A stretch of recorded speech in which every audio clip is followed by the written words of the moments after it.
Olá a todos e todas, eu sou Yossi Proteroteles e você está no Bruxaria Sem Dogmas. Para quem não me conhece, meu nome civil é Gui Carpino, sou bruxo, mago macumbeiro, realizando trabalhos espirituais e consultas oraculares há 13 anos e dono do blog da Bruxaria Sem Dogmas que existe há 10 anos. Pessoal, hoje vamos falar sobre mecanismos da mediunidade. Ontem no terreiro de Umbanda que eu frequento, teve a gira de malandro, foi uma gira muito legal, muito forte, muitas pessoas ajudadas, muitas pessoas atendidas, e uma irmã do terreiro me mandou uma dúvida. A partir daí eu vi que sairia um vídeo em relação a isso. Ela me disse que a incorporação, a mediunidade dela é consciente. Ela está lembrando e participando ali do processo mediúnico do êxtase espiritual.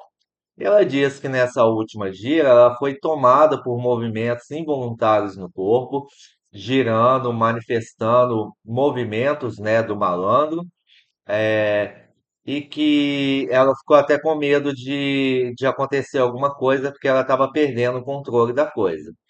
A partir daí eu fui conversar com ela sobre os três tipos de mediunidade de incorporação. A mediunidade de incorporação consciente, a semiconsciente e a inconsciente. Na mediunidade consciente, o médium usa dos seus arcabouços mentais, da sua sabedoria, em conjunto, em consonância com o espírito que está ali atendendo.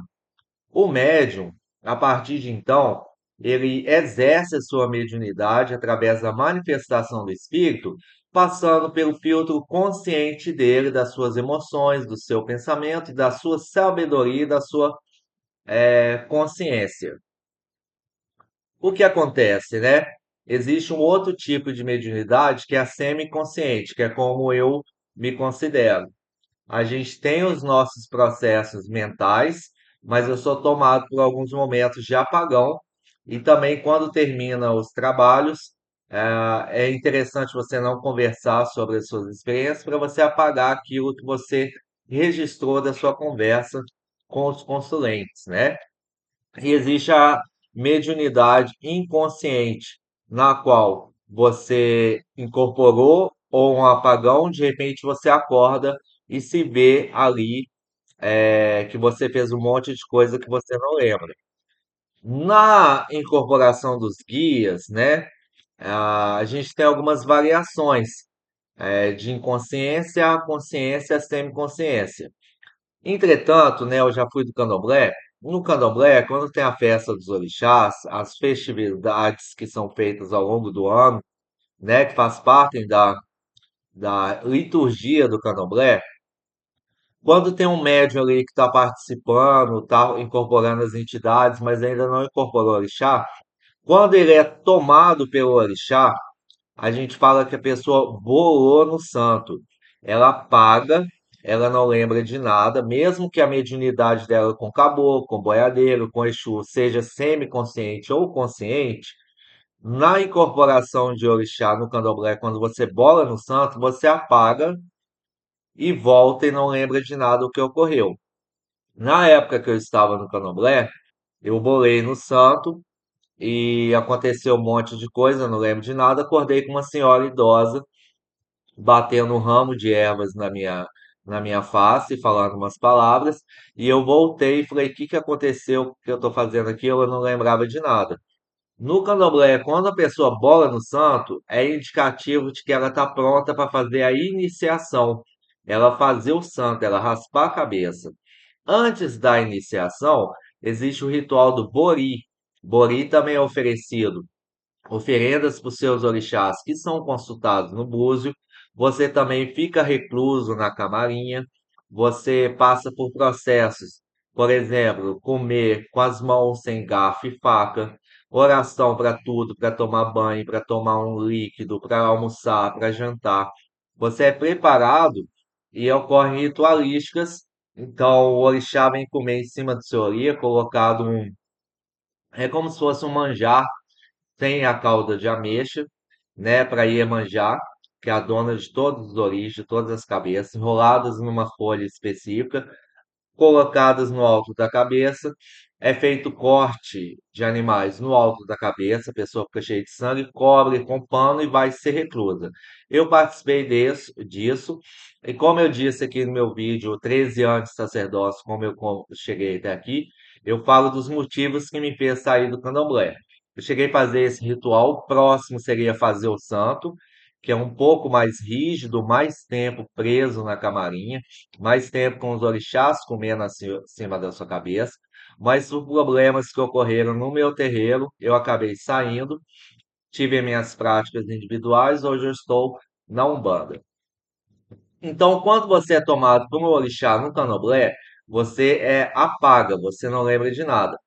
Porém, no próprio candomblé, quando a pessoa está fazendo o santo, ela vai aprender as cantigas do orixá dela, o que é dito em Yorubá, né, as frases em Yorubá e a tradução daquilo. E cada música, cada canto desse Yorubá tem um ritmo, cada ritmo denota uma dança diferente, uns passos ritualísticos, uns gestos específicos do orixá que você aprende de forma consciente.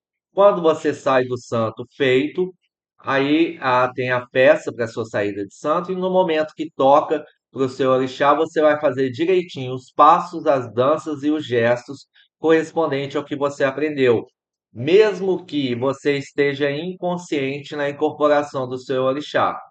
Ora, a partir disso, a gente observa que existe um mecanismo intrínseco e inerente, necessário, dos conhecimentos e sabedoria do médium.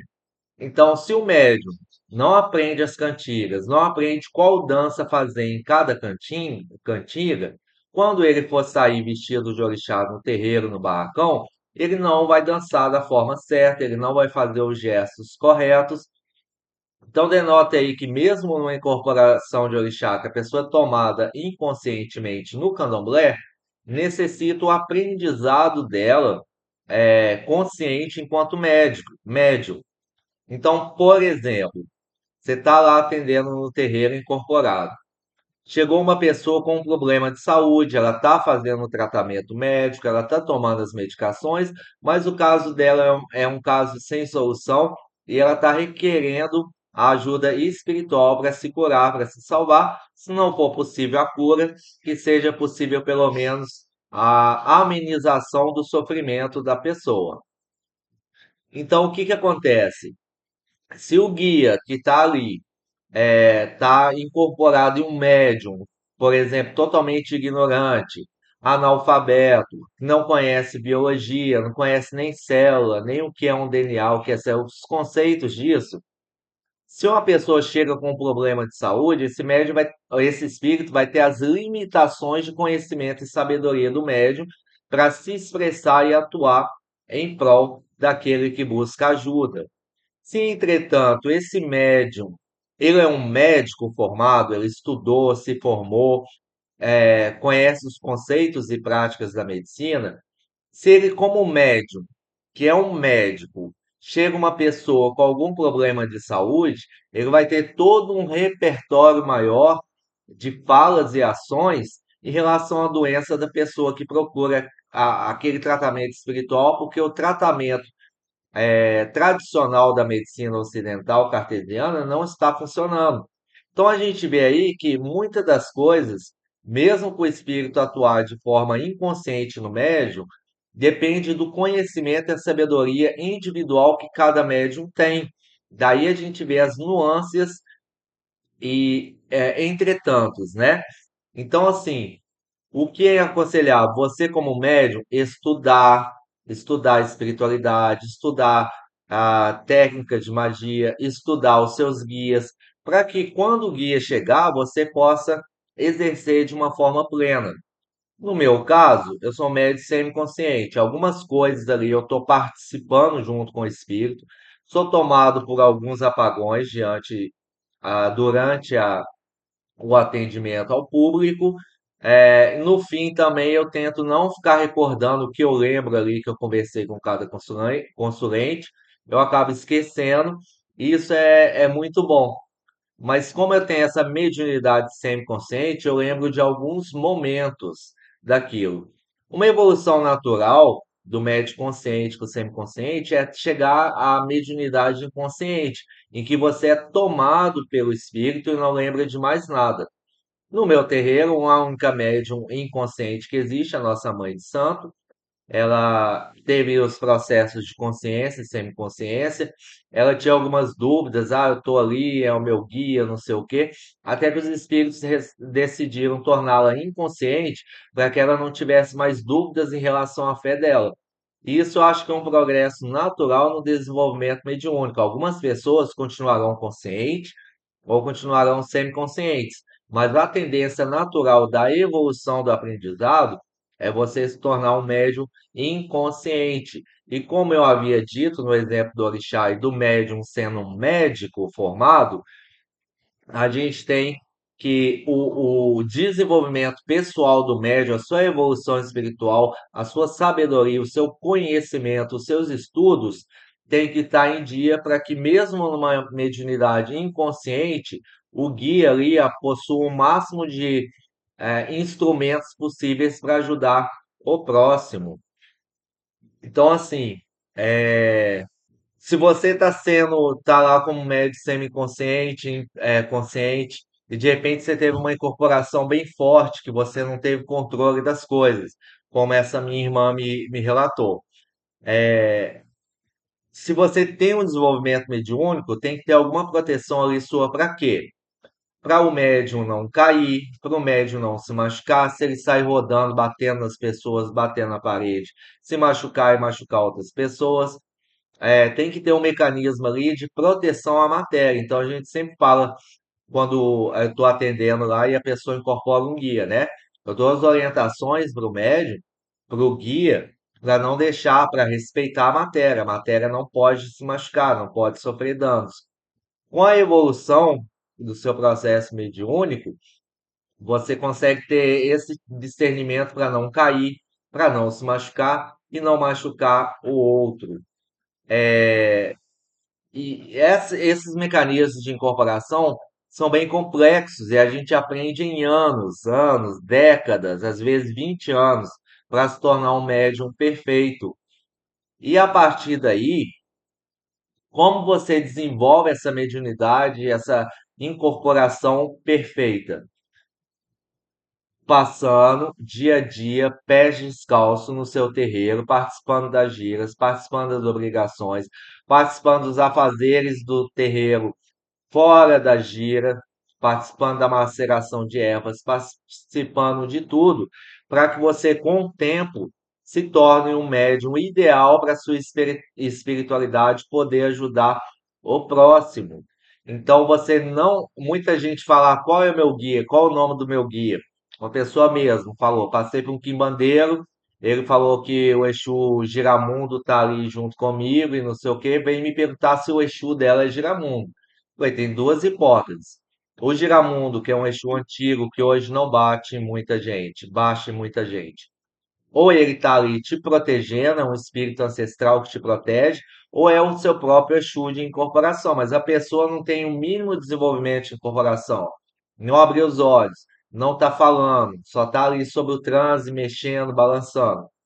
Então, qual a finalidade dela saber que é Giramundo, né? Então, com o desenvolvimento, você vai ter um melhor aprimoramento na sua incorporação e saber o nome dos seus guias. Muitos quimbandeiros tentam burlar isso abrindo um oráculo. O oráculo, seu Exu é tal, do reino tal, é das almas, é da calunga, é do cabaré, é da encruzilhada, e faz o assentamento, corta o Exu, tendo que o médium não teve um mínimo desenvolvimento mediúnico. E muitas dessas quimbandas também dizem que a incorporação não é necessária, basta o oráculo cortar o bicho, fazer e está pronto. Que babaquice, né, gente? A gente aprende mediunidade, a sintonia com nossos guias, o nome dos nossos guias, com o pé descalço no terreiro, a cada gira, a cada processo. Tentar encurtar isso é uma falácia. E muitos quimbandeiros falam: fulano fez assentamento e cortou para o Exu tal, mas não era o Exu dele, porque o pai, o Tata, que estava atendendo ele, fez uma leitura errada de quem seria o guia dele e de qual reino é o guia. Sim, Isso pode acontecer. E por quê? Porque a pessoa não está ali 2, 3, 4 anos na gira, participando e atendendo a comunidade. Aí esses quimbandeiros falam: tá, quimbanda não tem nada de graça, tudo é cobrado. Então, se você tem um culto limitado, em que tudo é cobrado, né? Você não tem o público ainda ali, as pessoas indo buscar ajuda de diversas regiões da sua cidade, do estado e do país. Como que você vai ter o desenvolvimento mediúnico na prática e entender cada cliente? Que basta você julgar um oráculo de Lúcio, um oráculo de Lebar, um oráculo de ossos, um oráculo de dadomancia. Você vai lá, descobre o nome do Exu da pessoa, que reino é o reino da pessoa, faz a pessoa, e a pessoa tem conhecimento sem base nenhuma, que necessita o espírito para sua manifestação, seja sua manifestação consciente, semiconsciente e inconsciente. Então, na Umbanda, como a gente tem um trabalho de caridade, a gente tem 2, 3 giras na semana e atendimento ao público, à comunidade. A partir dali, o médium tem todo um desenvolvimento mediúnico para aprimorar a sua mediunidade. Então, esses quimbandeiros que dizem que só eles sabem cultuar Exu, que Exu se cultua assim e assado, não dão ao aspirante a entrar naquela energia, naquela egrégora, as experiências necessárias que são obtidas. Você participando, incorporado no terreiro, atendendo a comunidade. Para eles, basta julgar o oráculo, ver qual é seu Exu, qual é o reino do seu Exu, fazer um corte, fazer um assentamento, está tudo feito. E não é. Mediunidade é exercício. E eu estou falando aqui com vocês de mediunidade de incorporação, mas a mediunidade de clarividência, de enxergar, a mediunidade de clariaudiência, de ouvir, a sinestesia, de sentir, e todos os outros tipos de mediunidade, pictografia, de psicografia, todas elas dependem do aprimoramento individual do médium, seu aprendizado e suas experiências. Então, você tem evidência, né? Essa evidência ela pode ser aprimorada a partir do momento em que você a utiliza no trabalho de atendimento ao outro. Esses dons mediúnicos não de incorporação podem ser aprimorados com técnicas de magia, com espelhos mágicos, com bola de cristal, com o desenvolvimento individual do médium para que a espiritualidade tenha maior recursos para agir. Esses dons também podem ser adquiridos. Se você não tem nenhum dom mediúnico, você pode obtê-los ao longo da vida por ritualísticas específicas, pela prática e pela experiência. Então, é muito importante a incorporação e a lógica da Umbanda de praticar a caridade permite que você atenda o máximo de pessoas possíveis, diferentes problemas, toda gira novas pessoas buscando ajuda, e o médium ali naquele interceder entre o espírito e o consulente, ele vai evoluindo. Agora, se na sua quimbanda não há nada de graça, então o público é limitado, não há cultos direto, porque a incorporação não é importante. Você vai estar lidando ali com a espiritualidade numa forma de pago e recebo. Eu corto um bode e obtenho benefício, sem qualquer evolução do médium, sem qualquer evolução espiritual. E nisso a Umbanda é muito superior, porque ela permite que o médium lide com vários casos através da sua mediunidade, que no meu caso atualmente é semiconsciente, que pode tender à inconsciência no futuro, quando eu obter todos os requisitos necessários.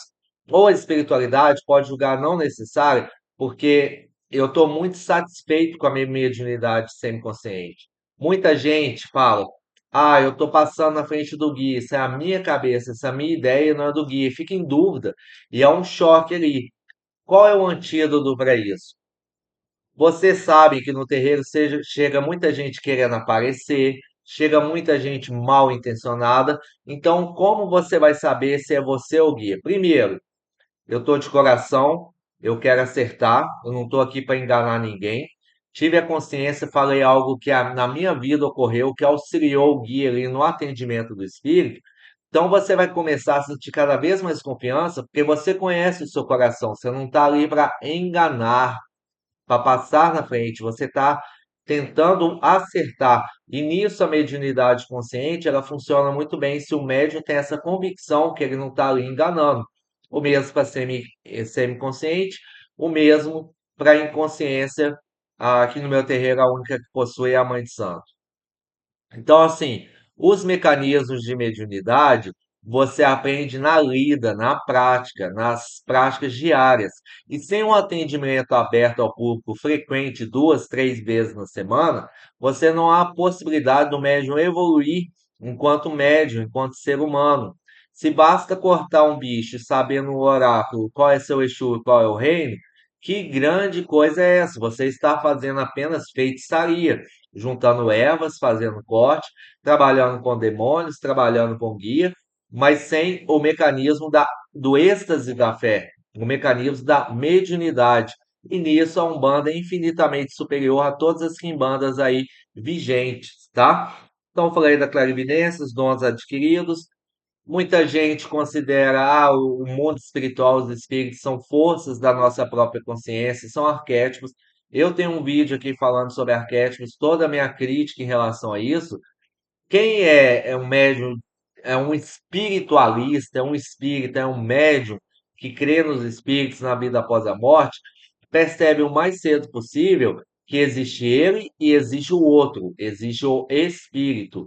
O bruxo, mago, quimbandeiro, que acha que tudo são forças da sua consciência, trata tais forças como potências e forças de si mesmo. Entretanto, se você tem alguns anos de caminhada, você vai perceber que não é assim, que existe de fato o outro eu espiritual, o espírito, a entidade, o orixá, o daimon. Você consegue perceber a diferença. E nesse desenvolvimento mediúnico, você também aprende a sintonizar com a vibração do seu guia. Porque tem gira de esquerda, de Exu, Pombagira, tem gira de direita, de caboclo, boiadeiro, baiano, erê. Você vai conseguir distinguir cada um dos seus guias e sintonizar a frequência correta para que tenha a incorporação o mais bem sucedida possível. E nisso eu expus aqui para vocês os mecanismos de mediunidade e como a mediunidade funciona através da minha experiência. Eu tenho experiência desde a infância em bezedeira, em terreiro de umbanda, conversar no pé de preto velho. Entrei em forma de um médium ativo no candomblé na adolescência, tive todas as minhas histórias. Tenho 13 anos como bruxo, era quimbandeira, hoje eu sou um bandista, tenho 3 anos. Eu tenho praticamente 25 anos de história de desenvolvimento mediúnico em terreiros. Então, eu tenho uma experiência muito grande para passar para vocês de como funciona a segurança de você ter uma mediunidade, uma incorporação, você se sente totalmente seguro e com fé na atuação do espírito e das suas manifestações, e o quão é importante o conhecimento, o estudo do médium, para que o espírito tenha o máximo de instrumentos possíveis para se manifestar, para ajudar e para falar, tá? Então, esse é um pedacinho da minha história que eu gostaria de compartilhar para vocês. Você que está aí como médio iniciante, suas dúvidas, ou às vezes um médio intermediário, espero que esse vídeo possa te ajudar. Abaixo no YouTube está meu contato para trabalhos espirituais e consultas oraculares.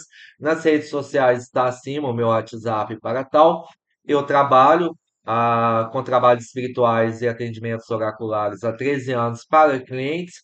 Sou dono do blog da Bruxaria Sem Doses que ensina alta magia, bruxaria, angiologia, várias magias, magias do caos, existente há 10 anos. Estamos aqui no canal do YouTube, quase próximos dos 8.000 inscritos, nossos primeiros 8.000 inscritos. Meu WhatsApp tá aí. Muito obrigado a todos e todas. Deixa o like, comente, se inscreva. E para você que chegou aqui até o final, comente aqui para eu saber que você assistiu até o final, em que você vai escrever: mediunidade depende do exercício. Mediunidade depende do exercício. Comenta aqui embaixo para eu ver que você chegou até o final. Tá bom, pessoal? Muito obrigado a todos e todas. Ave Diana, Ave Lúcifer, Satanás é amor. Tchau, pessoal!